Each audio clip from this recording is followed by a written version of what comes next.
Oh my God, do you know what's happening today? The Senate is voting on something called a rescission package, where DT is trying to claw back money they've already given to foreign aid, NPR, and PBS. Our Democrats like Catherine Cortez Masto and Peter Welch are fighting. So today's a Senate-heavy video.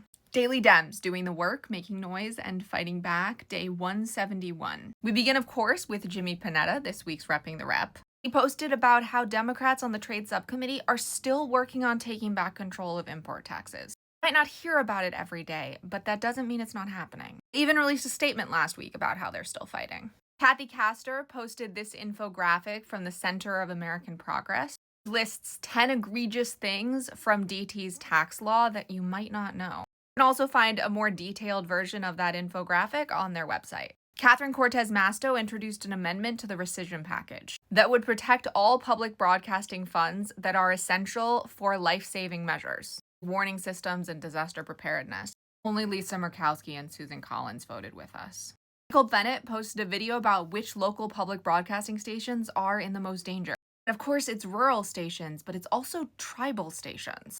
Like in many rural communities, that's their only local news. This is such a big issue that last month, the Democratic AGs wrote an amicus brief on this exact subject. Elizabeth Warren has a very scary reminder that we're not talking about enough. This rescission package is not the end. This is a trial run. Will Congress let DT choose what stays in the budget? He's not going to stop here. Anything that Congress has given the budget for, he's now going to try to claw back. That's why I'm so upset that not enough people are talking about this.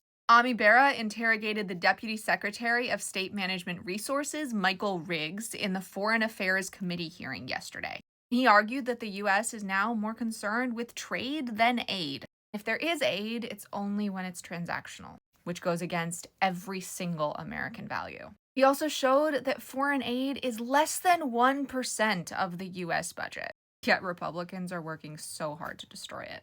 And finally, Peter Welch put out this list. Every single state and how much their local public broadcasting companies will lose when the federal funding is gone. These numbers are staggering, especially when you remember that it's going to be viewers like me and you who have to make up the difference. Our Senate Democrats are still fighting against this as we speak. There's still time to make noise and call your Republican senators. If you made it to the end of this post, comment with 7 words to help the algorithm.